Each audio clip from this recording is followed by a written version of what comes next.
ആ കുടുംബത്തെ റാഞ്ചി കൊണ്ടുപോയി സർക്കാരിനെതിരെ തിരിച്ചത് SUCI ഒറ്റയ്ക്കല്ല എന്നാണല്ലോ മുഖ്യമന്ത്രിയുടെ സിദ്ധാന്തം. മുഖ്യമന്ത്രിയുടെ ഗൂഢാലോചനാ സിദ്ധാന്തത്തിൻ്റെ ഫലമായി അകത്തു കടന്നവരിൽ ഒരാൾ ഇതാണ്, ഹിമവൽ ഭദ്രാനന്ദ എന്ന തോക്കുസ്വാമി. ഞാൻ 5-ാം തീയതി രാവിലെ DGയുടെ അപ്പോയിൻമെൻറ്റ് പ്രകാരമാണ് ഓഫീസിൻ്റെ ഫ്രണ്ടിലെത്തുന്നത്. അപ്പോൾ 10:30 മണിയായി. കാരണം എന്നെ ഡ്രോപ്പ് ചെയ്യാൻ എൻ്റെ അങ്കിളാണ് എന്നെ ഇവിടെ ഡ്രോപ്പ് ചെയ്യുന്നത്.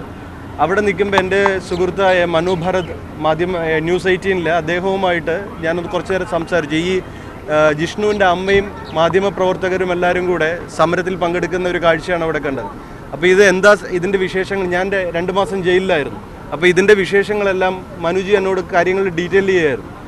ആ സമയത്ത് പെട്ടെന്ന് ഈ അവിടെ ഉന്തും തള്ളുമായി പോലീസ് ഇവരെ സമരക്കാരെ പിടിച്ചെല്ലാവരെയും അറസ്റ്റ് ചെയ്യുന്ന കൂട്ടത്തിൽ എൻ്റെ അടുത്ത് ചോദിച്ചു, എന്തിനാണ് ഇവിടെ നിൽക്കുന്നതെന്ന് ചോദിച്ചു. ഞാൻ പറഞ്ഞു, എൻ്റെ സുഹൃത്തുമായിട്ട് സംസാരിക്കുകയാണെന്ന് പറഞ്ഞു. എന്നാൽ നിങ്ങളും കൂടെ വരുമെന്ന് പറഞ്ഞിട്ട് എന്നെ പിടിച്ചിട്ട് നേരെ ഇതിനകത്ത് പ്രതിയാക്കി.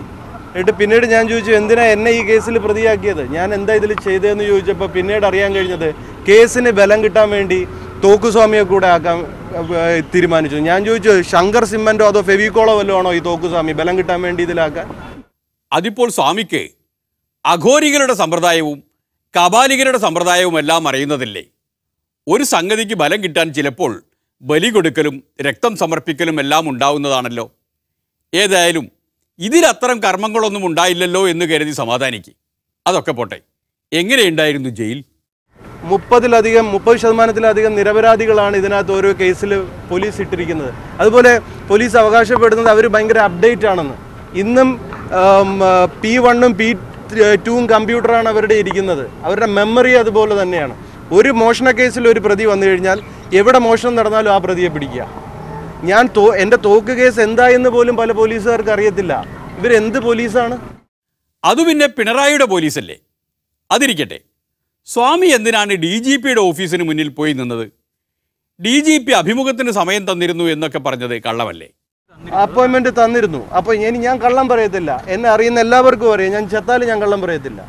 DGനെ ഞാൻ കാണാൻ പോയെന്ന് വെച്ചാൽ എറണാകുളത്തെ കമ്മീഷണർക്ക് ഞാനൊരു പരാതി കൊടുത്തിരുന്നു, കൊച്ചി കേന്ദ്രീകരിച്ച് കിടക്കുന്ന മയക്കുമരുന്ന് മാഫിയെ പിടിക്കാൻ വേണ്ടിയിട്ട്.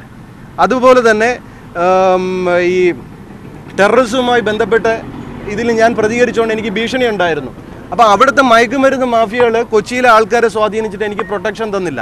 അതേസമയത്ത് SP, റൂറൽ SP എനിക്ക് ഒരു വണ്ടി പോലീസ് പ്രൊട്ടക്ഷൻ തന്നു. എന്തിനു തന്നു? സ്പെഷ്യൽ ബ്രാഞ്ച് റിപ്പോർട്ടുണ്ട് എനിക്ക് ഭീഷണി ഉണ്ടെന്ന്. സിറ്റിയിലെ സ്പെഷ്യൽ ബ്രാഞ്ച് പറഞ്ഞു ഭീഷണി ഉണ്ടെന്ന്. ഇവർ മാത്രം പറയുന്നു ഭീഷണി ഇല്ലയെന്ന്. അപ്പം ഞാൻ ഇത് മുഖ്യമന്ത്രിയെ അറിയിക്കാൻ വേണ്ടി ഒരു പരാതി കൊടുത്തു. സെയിം സാധനം DGPക്ക് അയച്ചു കൊടുത്തു. അപ്പോൾ അതിൻ്റെ ഫെർദർ സ്റ്റെപ്പ് എന്തായെന്ന് അറിയാൻ വേണ്ടിയിട്ട് ഞാൻ അദ്ദേഹം എന്നെ നേരിൽ വിളിച്ചിരുന്നു. ഇദ്ദേഹം നമ്മുടെ മേജർ രവിയുടെ സുഹൃത്താണ്. അപ്പോൾ ആദ്യം മേജറുടെ അടുത്ത് DGP ചോദിച്ചു എന്തെന്ന് പറഞ്ഞു കഴിഞ്ഞാൽ, ഈ സ്വാമി ഒരു പ്രശ്നക്കാരനാണല്ലോ എന്ന് പറഞ്ഞു. അപ്പോൾ മേജർ പറഞ്ഞു, പ്രശ്നക്കാരോട് മാത്രമേ പുള്ളി പ്രശ്നക്കാരനാണ് എന്ന് അദ്ദേഹം മറുപടിയും കൊടുത്തു. അങ്ങനെ പുള്ളി എന്നെ തിരിച്ചു വിളിച്ചു. പുള്ളി തിരിച്ചു വിളിച്ചു എന്നാൽ DGP ലോക്നാഥ് ബെഹ്റ തിരിച്ചു വിളിച്ചു എന്നാണ് സ്വാമി പറയുന്നത്. അഭിമുഖത്തിന് സമയവും കൊടുത്തു. എന്നിട്ടും പാപത്തിന് ഗൂഢാലോചനക്കാരനാക്കി. ഇത് ചില്ലറ ദ്രോഹമല്ല കേട്ടോ ഈ പോലീസ് ഇങ്ങനെ കാണിക്കുന്നത്. സ്ഥിരം, അതായത് ഇത് 2ാമത്തെ കേസാണ് ഈ വർഷം. എന്നാൽ പിന്നെ സ്വാമി പോലീസുമായൊരു ധാരണയുണ്ടാക്കുന്നതാണ് നല്ലത്. അവർക്ക് ആവശ്യമുള്ളപ്പോഴെല്ലാം ഗൂഢാലോചന നടത്തി കൊടുത്താൽ മതിയല്ലോ.